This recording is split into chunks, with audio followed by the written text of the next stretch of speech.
નમસ્કાર, હેડલાઇન ન્યૂઝમાં આપનું હાર્દિક સ્વાગત છે। હું છું તમારી સાથે શીતલ ગોહિલ। દરેક પ્રેક્ષકોને સ્વતંત્રતા દિવસની ખૂબ ખૂબ શુભકામનાઓ। દેશ આજે 78મું આઝાદીનું પર્વ ઉજવી રહ્યું છે। દરેક ભારતવાસીને, દરેક વડોદરાવાસીને આજના દિવસની ખૂબ શુભકામનાઓ। હર ઘર તિરંગા, ઘર ઘર તિરંગા અભિયાનના અંતર્ગત જેને પણ પોતાના ઘરની બહાર એક તિરંગો લહેરાવ્યો છે ને જેના પણ મનમાં તિરંગો હંમેશા લહેરાતો રહે છે તે દરેકને પણ આજના દિવસની શુભકામનાઓ। આજના દિવસની જ્યારે વાત કરીએ ત્યારે શરૂઆત કરતાની સાથે થોડા એવા લોકો સાથે ચર્ચા કરવી છે, એવા લોકો સાથે વાત કરવી છે જેને પોતાનો જીવનનો મોટો અમૂલ્ય હિસ્સો જે છે તે દેશ માટે આપ્યો છે। એવા લોકો જેઓએ દેશ માટે સાચા અર્થમાં ન્યોછાવર કરી છે પોતાની જિંદગી। એવા લોકો જે દેશ માટે જ્યાં ન્યોછાવર કરવા તો તૈયાર જ છે પણ આજની પેઢીને ઘણું બધું શીખવી જાય છે। તો આજે એવા એર વોરિયર્સ આપણી સાથે છે, તેઓ સાથે આપણે જોડાઈશું, તેઓ સાથે વાત કરીશું અને તેઓ સાથે તેમની જિંદગીના સારા એવા અનુભવો જે છે તે એકબીજાને શેર કરીશું। અને એવા જ એર વોરિયર્સ માટે બે લાઈન અહીંયા કહેવા જઈ રહી છું અને તેના પછી શરૂઆત કરીશું આજના પહેલા એપિસોડની। પહેલા એપિસોડમાં જે આપણી સાથે જોડાઈ રહ્યા છે તે એક એર વોરિયર છે, તેઓનું નામ છે રામાયણ મૌર્ય। રામાયણ મૌર્ય જે છે તેઓએ પોતાની જિંદગીના ઘણા બધા વર્ષો એરફોર્સમાં કાઢ્યા છે અને તેઓના જે અનુભવ છે, તેઓની જિંદગીની શરૂઆત ક્યાંથી થઈ, તેઓના કાર્યકાળની શરૂઆત ક્યાંથી થઈ તે દરેક વાતો તેમણે હેડલાઇન ન્યૂઝ સાથે સાझा કરી છે। તો શરૂઆત કરતા પહેલા બે શબ્દ તે લોકો માટે જે એરફોર્સમાં છે। तो चर्चा करिए एयर वॉरियर रामायण मौर्य साथे। जैसे मैंने आपको पहले भी कहा कि जब हम भारत देश की बात करते हैं, भारत माता की बात करते हैं तो सरहद पे रहे वो जवानों के नाम अपने आप ही हमारे सामने आ जाते हैं। और जो जवान अपने देश के लिए जान न्यौछावर करने का जज्बा रखते हैं वैसे ही जवानों से आज बात करनी है। ऐसे ही जवानों से पूछना है कि उन्होंने अपने ड्यूटी के दौरान कैसे कैसे एक्सपीरियंसेस किए, उनकी ड्यूटी के दौरान उनको क्या क्या तकलीफ़ें हुई और ऐसे कौन से किस्से थे जो उनको आज भी याद है। तो ऐसे ही हमारे साथ एक आर्मी के जवान ही कह सकते हैं, चाहे कितना भी इनका जो है कार्यकाल हो जाए लेकिन अभी भी हमारे देश के लिए जवान ही कहलाएंगे और अभी भी ये यही जज्बे के साथ अपने देश के लिए मर मिटने का जो है वो पूरा जज्बा रखते हैं। तो बात करते हैं सबसे पहले सर, कितना साल हो गया आपको ड्यूटी करते हुए? 28 साल मैंने इंडियन एयरफोर्स में ड्यूटी की है।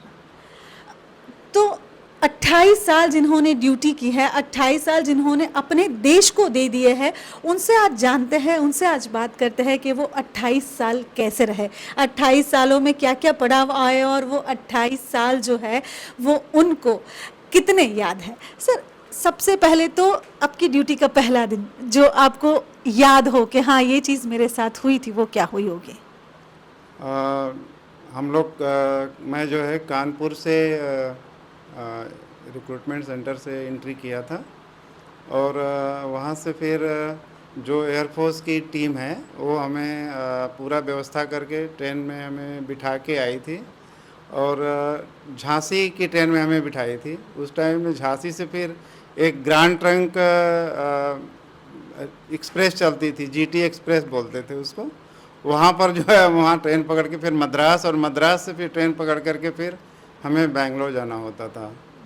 तो इस तरह से हम ट्रेनिंग सेंटर में पहुँचे थे। जब आपको अपना स्टडी ख़त्म किया तब से ही आपका ऐसा कोई सपना रहा कि मुझे आर्मी में जाना है या फैमिली बैकग्राउंड था या फिर कैसे आर्मी में आना और देश की सेवा करना ये जज्बा कहाँ से आया? दरअसल में मैं बचपन से ही जो खाकी वगैरह के जो हम लोग पहले से हमारे स्कूल से ट्रेनिंग होती थी तो हम लोग जो है सारी ट्रेंड होते थे पहले से ही। बट ऐसा कोई सोचा नहीं था कि मतलब मुझे एयरफोर्स में जाना पड़ेगा।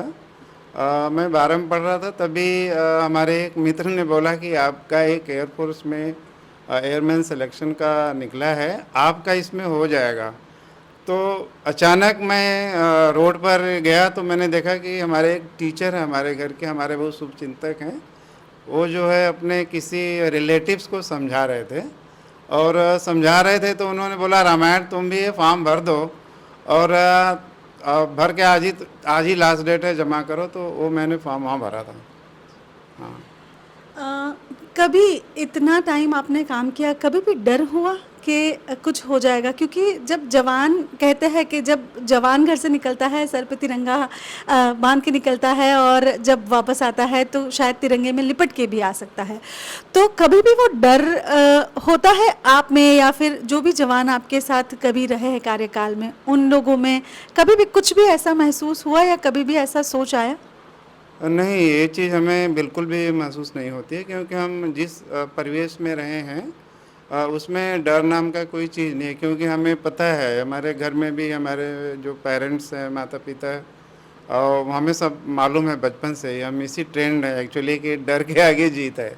इसकी वजह से जो है वो कोई इशू नहीं था कभी भी। कोई ऐसा एक्सपीरियंस आपको आज भी याद है जो आपको रुला गया हो, या फिर कोई ऐसा एक्सपीरियंस जहां आपको लगा है कि मेरा देश मेरे लिए सबसे पहले है, या फिर कोई ऐसी चीज़ जो आपको अभी भी भारत देश से और उस जो कार्यकाल है उससे जोड़ के रखी हुई है? हाँ, ऐसे बहुत सारे जो है मेरे लाइफ में बहुत ज़्यादा एडवेंचरस चीज़ें हुई हैं, और कई बार जो है मतलब कठिनाई भी हुई है, और कई चीज़ें जो है कभी जो है देश के सर्वोपरि रखने की वजह उसके लिए कई बार जो है कुछ सोचना पड़ता है। लेकिन हमने कभी भी कोई भी काम करा होगा उसमें हमारे केंद्र बिंदु में देश हमेशा रहा है। चाहे कहीं जो है कभी किसी भी तरह के इश्यूज़ को लेकर के हो, लेकिन उसको करने के पहले मैं ये नहीं देखता था कि इस तरह से ना देश हमारा केंद्र बिंदु में होगा। ये हमेशा पहले से ही मैं ध्यान में रख के ड्यूटी किया हूँ। साथ में बहुत लंबा समय जो होता है वो परिवार से दूर रहना पड़ता है, और बहुत ऐसा लंबा समय है जहाँ पे हमको ऐसा होता है कि नहीं अब हम गिव अप कर सकते हैं, या फिर कभी इमोशंस आगे आ जाता है। तो कभी देश के आगे या फ़र्ज़ के आगे इमोशंस आए, ऐसा कोई किस्सा बना है आपके साथ? नहीं, इस तरह का इमोशन के चलते सिचुएशन बहुत सारी रही हैं, कठिनाइयाँ आती हैं फ़ौज में, और चैलेंजेस की ही सर्विस है डिफेंस की। पर ऐसा ये नहीं होता है कि नहीं अभी हमें छोड़ के जाना है, ऐसा नहीं भाव आता है। हमें एक्चुअली हम इस तरह से ट्रेंड ही होते हैं कि उसको इनकाउंटर कैसे करें वो हमें पता होता है। इसलिए वो भी एक जीवन का हिस्सा है। अगर हम हर चीज़ को छोड़ के भागेंगे, सोचेंगे नहीं आगे ऐसे गलत होगा, तो हम नहीं कर सकते हैं। साथ ही में एक होता है कि हम जहाँ काम करते हैं उससे हमारा जज्बा बनता है, और वो हमें रियल लाइफ में भी कहीं ना कहीं बहुत ज़्यादा फ़ायदा करता है, या बहुत ज़्यादा जीने की उम्मीदें जगाता है, या फिर हमारे जीवन में पर्सनल लाइफ में भी बहुत अलग एक्सपीरियंसेस लेकर आता है। तो आपके साथ कभी ऐसा हुआ कि जो आपका काम है वो उससे इंस्पायर होकर अपने पर्सनल लाइफ में ऐसे कोई डिसीजंस लिए हो, और ऐसा कोई बनाव हुआ हो जिससे आपको खुशी हुई हो कि ये मदद हुई इससे?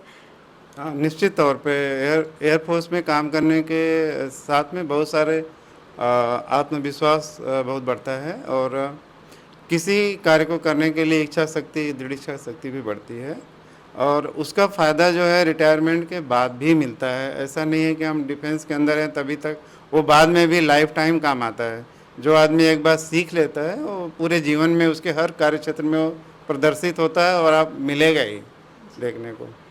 साथ ही में जाते जाते एक आखिरी सवाल आपसे पूछेंगे। आजकल की युवा पीढ़ी जो है उन लोगों को अगर कोई मैसेज आप देना चाहेंगे तो वो क्या मैसेज होगा?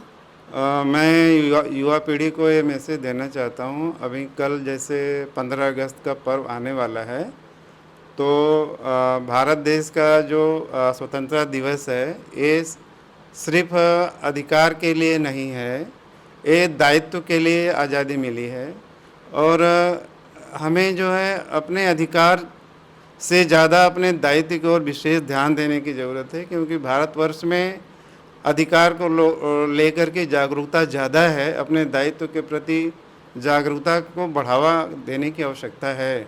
और मैं समझता हूँ कि चाहे एक नागरिक हो, चाहे वो राजनेता हो, ये हर लेवल पे अपने अपने दायित्व के प्रति जागरूकता आवश्यक है, और उसको निर्वहन के लिए कटिबद्ध होना होगा, तभी जाकर के देश आगे बढ़ेगा। साथ ही में हेडलाइन न्यूज़ के माध्यम से आपको बहुत सारे लोग देख रहे हैं, तो हमारे हेडलाइन न्यूज़ के जितने भी दर्शकगण हैं उन लोगों को अगर आपको स्वतंत्रता दिवस की शुभकामनाएं देनी होगी तो क्या कहना चाहेंगे? मैं देश के सभी लोगों को और आपके चैनल के माध्यम से जो व्यूअर हैं उन सबको स्वतंत्रता दिवस की बहुत सारी शुभकामनाएं देता हूं। और आप सब कोई भी अपने देश में अपने कार्यक्षेत्र में जो भी कर रहे हैं उसमें ये ध्यान जरूर रखें कि राष्ट्र जो केंद्र बिंदु में होना चाहिए, राष्ट्र के अगेंस्ट में कुछ भी नहीं होना चाहिए। मैं कहूँगा कि कोई भी कार्य आप करें लेकिन ये राष्ट्र ही सर्वोपरि ध्यान में रख के करें तो ये बहुत अच्छा रहेगा।